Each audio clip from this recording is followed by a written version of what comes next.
Sundays ago, the New York Times printed a long story above the fold on the front page of the paper. The article was titled, "The Lonely Death of George Bell." And it told the story of a man named George Bell who died alone and unseen, his body going undiscovered for days after his actual death. There are over 50,000 people who die in New York every year. Many of them die with family and friends surrounding them, with a community to celebrate their lives. The article says a much tinier number die alone in unwatched struggles. No one collects their bodies. No one mourns the conclusion of a life.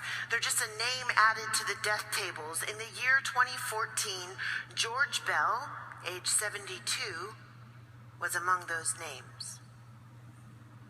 The article caught my attention, and apparently I wasn't the only one who was struck by the story. The Times ran several follow-up stories recounting the response they received from thousands of readers all over the world. Many people reporting that dying alone was their biggest fear.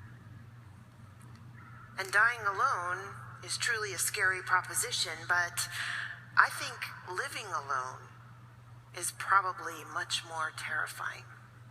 And dying alone is truly a scary proposition, but I think living alone is probably much more terrifying.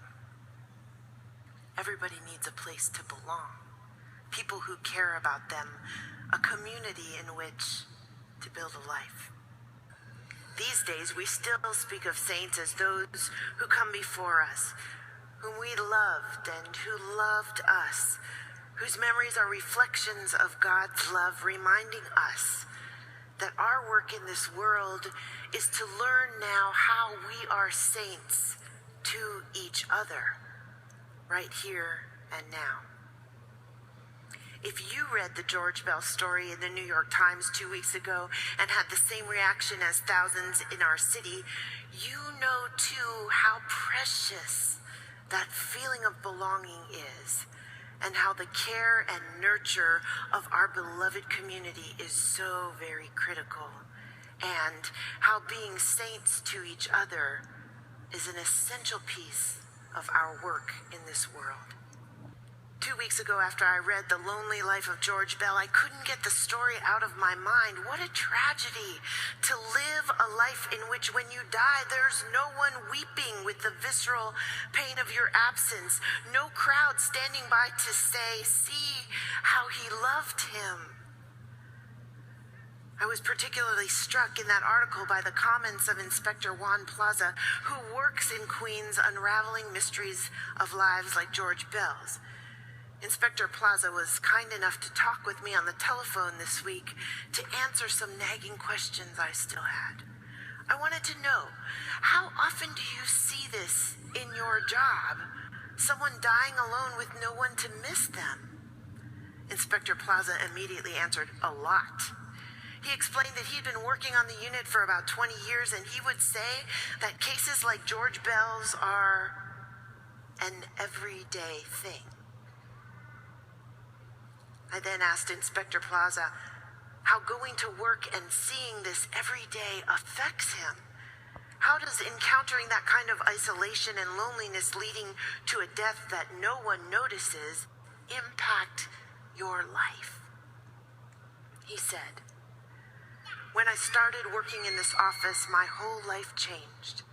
I saw so many things that made me think, I don't want to be one of those people. I want to live my life caring about the people I love, and I need someone to care about me, too.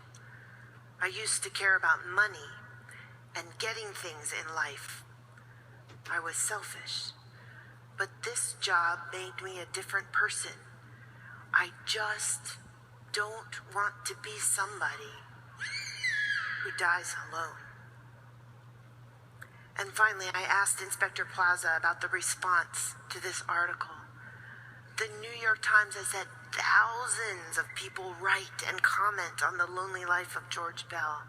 The inspector said the response has been amazing. So many people have called his office wanting to talk about his work. Why? I asked him. Why do you think this story has resonated so deeply with people? Here's what he said. New York is a place with a lot of people from all over the world, but we live busy lives and we rush so much, and sometimes we forget each other. We're moving so fast that we don't even talk to the people we love. I think this story is a wake-up call for people. They read the story and they remembered that we all want to live lives that leave a legacy of love and friendship. In this city where it's so easy to become rushed and alone, there are so few places where we connect with each other. Our communities of faith can be such places. Perhaps that's why you're here. Because at some point, the Riverside Church was a place where you encountered a friendly face or a shoulder to cry on or a helping hand. We all long for connection. But we know the kind of community for which we are created does not just happen. It takes investment. It takes giving our resources, our whole selves, in fact. We do this because the reason the Riverside Church was able to be that place of connection for us is that those who came before us gave in that way. They modeled a legacy of stewardship of this community, of which we are inheritors. Friends, today is All Saints' Day, a day we remember those we've lost and give thanks for their lives. May we remember that today is also a day to consider how we, the living, are even now working every day to become saints, God's holy ones.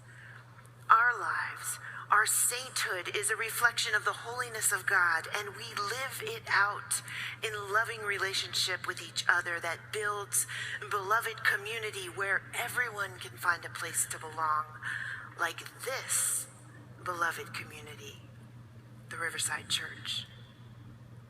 That's what it means to be a saint.